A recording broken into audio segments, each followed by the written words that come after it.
Hi everyone, I'm Pete. So it's an absolute pleasure to be here. So one thing about me is I have a stutter, so sometimes it may take me a while just to get things out. So the research area that I'm looking at mainly is stress fractures in fast bowlers. It's like pretty much, so like 67% of bowlers over the course of their playing career, they will suffer this injury, and at the end of each season, 53% of them will have lesions on their spine, something which then predisposes them the next season to suffer a stress fracture.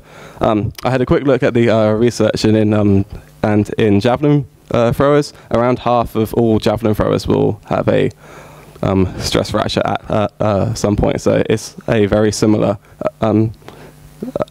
injury. And in cricket, so each stress fracture, on average, it's just over 6 months of rehabilitation, but it can be up to 2 years required. So that's a very long time, and it's the leading cause of days missed in all of cricket. So what is a stress fracture? So basically, in repetitive actions, it's where the rate of damage to the bone exceeds the rate of repair.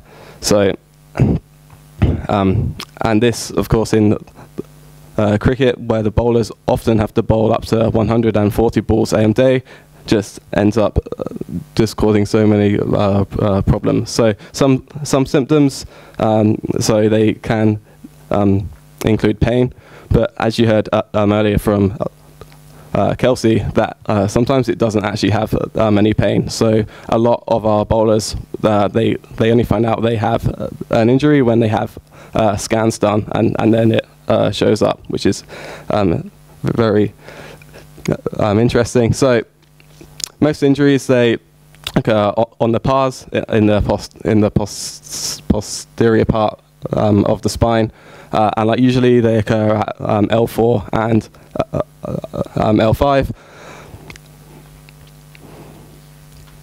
Spondylolysis is just the clinical name for it, and spondylolisthesis is where stress fracture doesn't get treated, and it develops into this, where the whole vertebrae moves forwards and their spine becomes very unstable, and obviously that's not great for any sporting movement.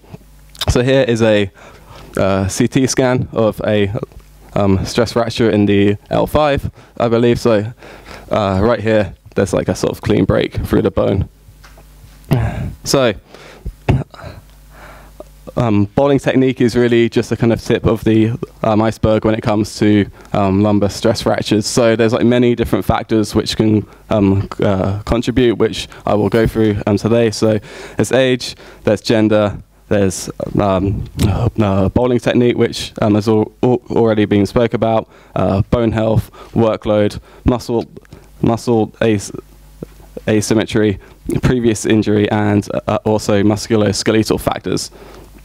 So we've done some preliminary studies onto bone health using a DEXA scanner, and what we found was that fast bowlers, they had much greater bone mineral content and density on the non-dominant side of the spine. So right arm bowler, they would find that on the left side of their spine, there'd be much greater bone mineral content and density. And in this graph here, you can show that the asymmetry is greatest firstly in the fast bowlers, but then it's also, as you go down the spine, the asymmetry gets more and more pronounced. So by L4, there's almost 2.5 grams per centimeter more bone down there. And then other sports, so other cricketers, rugby and control, all this really does is it highlights the asymmetrical nature of the sport, which is similar to javelin. But from these findings, it's unclear whether this develops as a result of a fracture or is just a normal bone adaptation to the high loading, which may reduce the risk of fracture. We also don't know if this adaptation occurs during sort of like puberty, or if it occurs later on. And then finally, we also don't know if this increases or decreases the risk of future stress fracture. So yeah, so we don't really know how to use that data yet, but hopefully soon we'll know. So the next risk factor is paraspinal muscle asymmetry. So one of the only paraspinal muscles which has been researched in this area is the quadratus lumborum, and the role of this is to control side flexion. And as we saw in Mark's presentation, the amount of side flexion is very, very high. Unfortunately, we have very conflicting evidence on this. So there's 3 groups out there who have all said that asymmetry, so what we would find in many cricket fast bowlers is the quadratus lumborum on the dominant side is much larger than on the non-dominant side. 3 groups have said that's a good thing, and it controls the amount of side flexion and reduces load on the spine. However, another 3 groups have said that it can increase load on the spine. So we have really conflicting evidence here. There's also other paraspinal asymmetry, so at the psoas and the multifidus, which may increase compressive and shear loads, but because all the paraspinal muscles are in a kind of a synergy, we're not really too sure about the effect that the sort of total sort of trunk muscles have on the each vertebrae. So the next risk factor is age. So our junior cricketers, they're really getting absolutely decimated.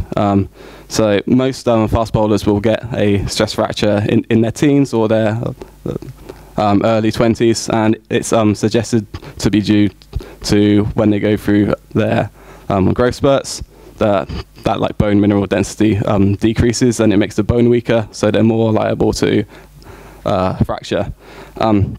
And it is possible also that they may have a different injury mechanism, so they may be more likely to suffer a more acute injury rather than chronic. By looking at younger cricketers, it will give us great information to establish bowling guidelines. So we can say, for say a 15-year-old, they can only bowl 30 balls per day, rather than at the moment where I think they're told to bowl sort of 42. So like just a small change in workload could have a big effect on the health of the spine, and this of course will help us have a sort of really well-profiled cohort of cricketers who we hope to follow well into the future. Gender is another thing which pops up in terms of stress fractures. So female fast bowlers, they're more at risk of stress fracture. This is because of the female triad. So like women generally, they're more likely to have energy deficits where they basically don't eat enough to meet the demands of their training. This can cause menstrual problems, and from that it can affect the amount of estrogen being produced. Estrogen is used to prevent bone from being lost, and so when this happens, they lose bone, which weakens the bone, making them more susceptible to stress fractures.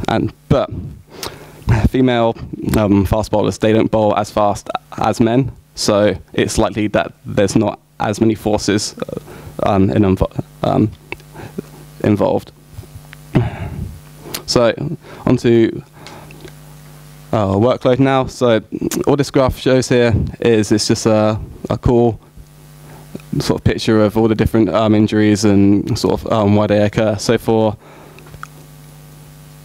stress fractures on the right here, we have this like medium-term workload. So if you have a high medium-term workload coupled with a low career workload, you are more likely to suffer a stress fracture than any other type of injury, and that ties into the age as well, because younger bowlers are going to have a lower career workload. And when these players get to sort of age 20, 21, and they've just started doing professional cricketers, they don't have to adhere to bowling guidelines, so they can bowl a lot of balls per day, which their bodies might not be adapted to yet. So in my research, the top players, they'll be wearing GPS trackers, which have an algorithm in which can differentiate between bowling and running. For the sub-elite players, there will just be a questionnaire which they fill out each week. So onto musculoskeletal factors. So there's been some field tests which have been done, which have been shown to associate to a stress fracture. So in the single leg decline squat,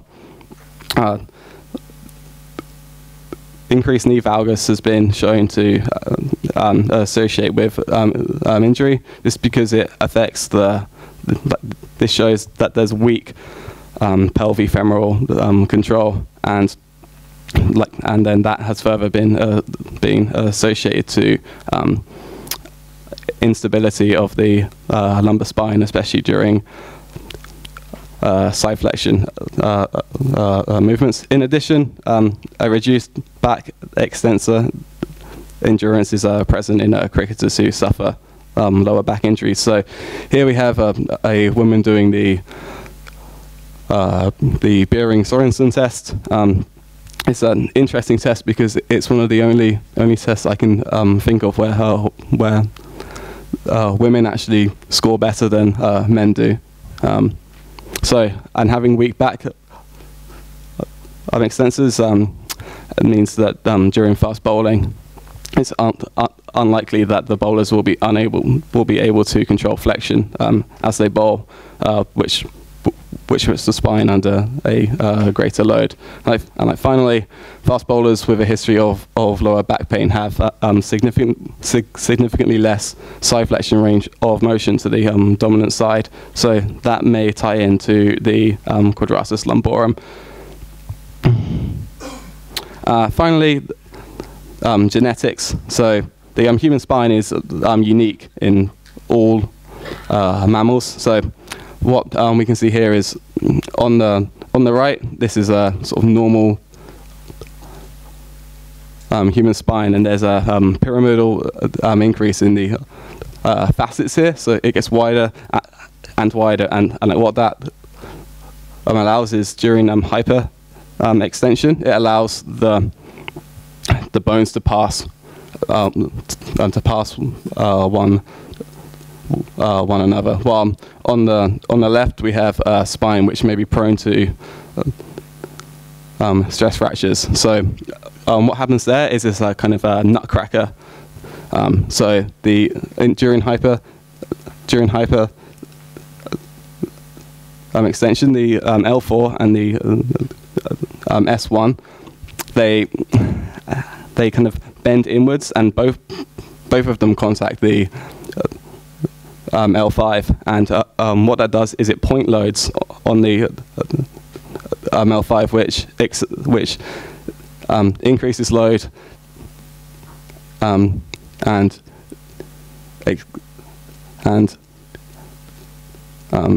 accelerates bone loss, which then of course makes them more susceptible to fractures in that area. So from this, I have my research questions. So what is the pattern and incidence of lumbar spine injuries in cricket? Does vertebral adaptation to fast bowling differ according to age or gender?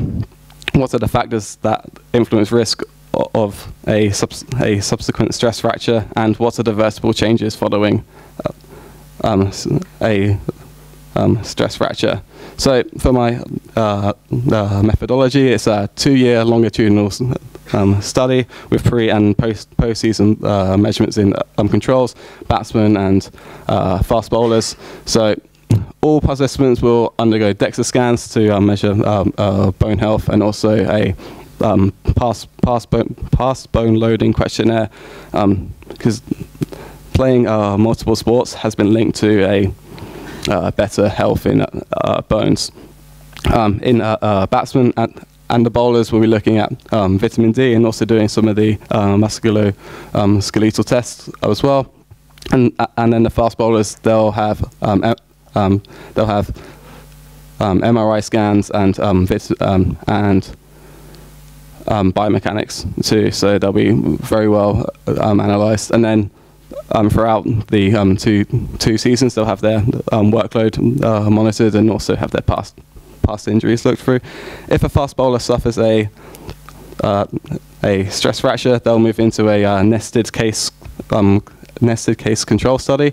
So they'll be compared with a healthy bowler. So within 6 weeks, they'll be called in for some scans, and the same at 3 to 4 months. And when they recover, then I'll move back into the longitudinal study, which should help us answer some of the questions to why there are so many stress fractures. So onto some of the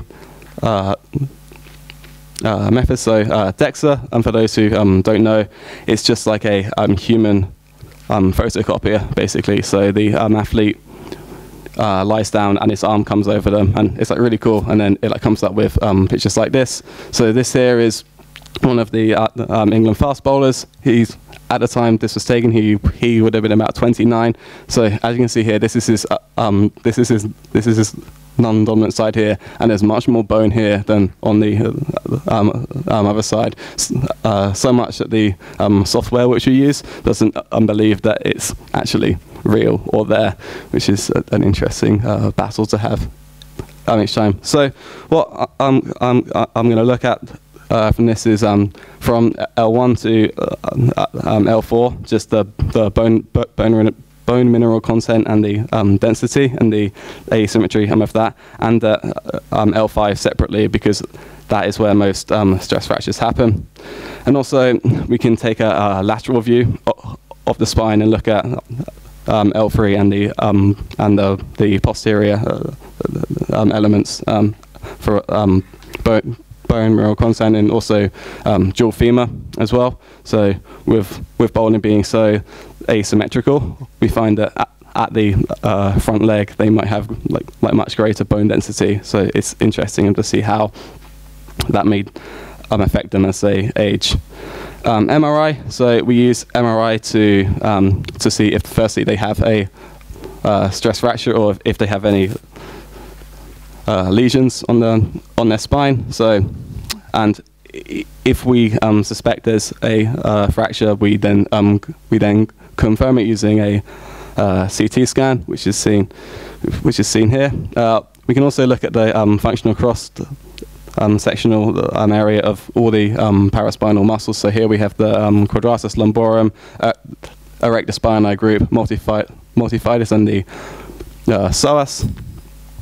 And finally, we can also look at the iliolumbar ligament size and attachment area, which is used to control the stability of the lumbar spine during rotational and side flexion movements. Finally, onto bowling techniques. So as Mark said earlier, we use Vicon in the National Centre.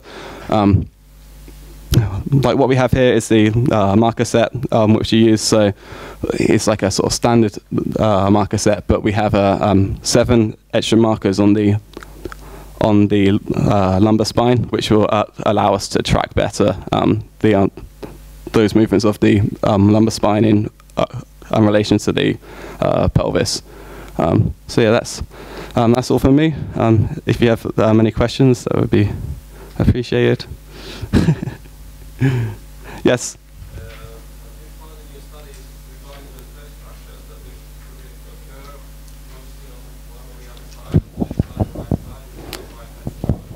So I haven't found any studies so far that has looked at the asymmetry between bone health in like any sport.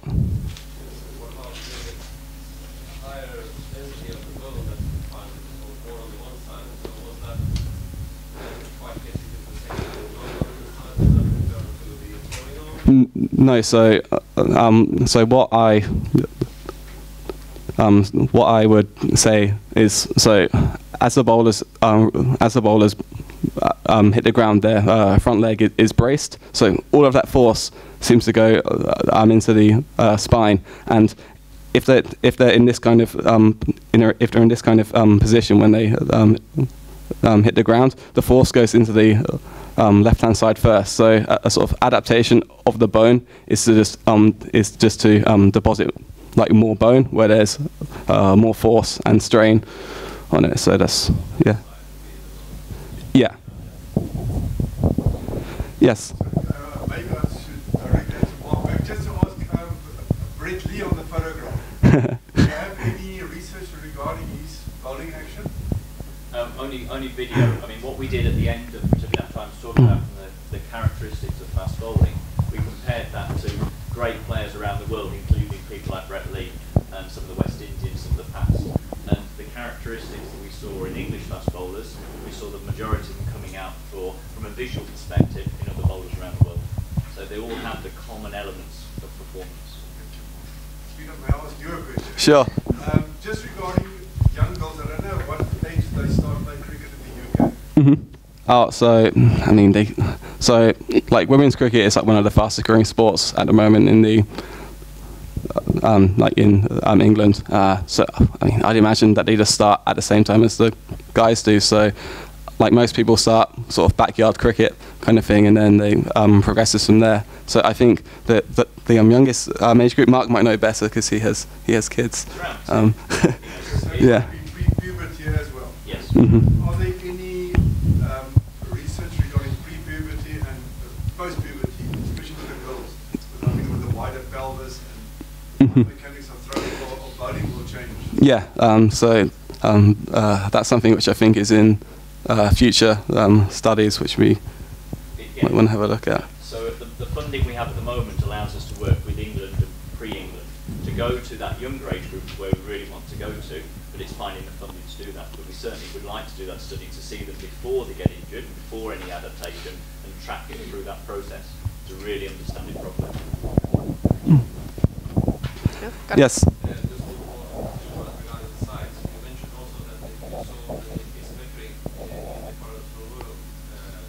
Yes. No, so that is opposite to the bone. So it's with the bowling arm side is like usually where the muscle is larger, and then it's like less on the non-dominant side.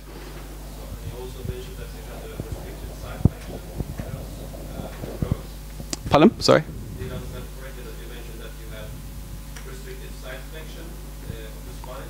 So, like what we find with the side flexion is we do the range of motion tests before they bowl, and we find that they side flex to something like 140% of that range of motion, so which probably isn't too healthy. So yeah, it's like potentially that the quadratus lumborum isn't doing its job completely, so it's allowing too much side flexion, which may be injurious, but it also may be also holding it back from something a lot worse. So it's like something which hopefully we'll like have some research on. Yeah. So like they sort of come over like that and bowl. Are you saying that vitamin D is beneficial? Yeah. So it's weird because in cricket, you think that all the players would have amazing vitamin D levels because they're out in the sun for sort of 9 months per year, but the reality is they all have to wear such a strong factor sunblock that it often blocks out the vitamin D. So it's just something which we monitor, and of course, like vitamin D is related to the health of the bone So it's just something we're investigating over the 2-year period as well.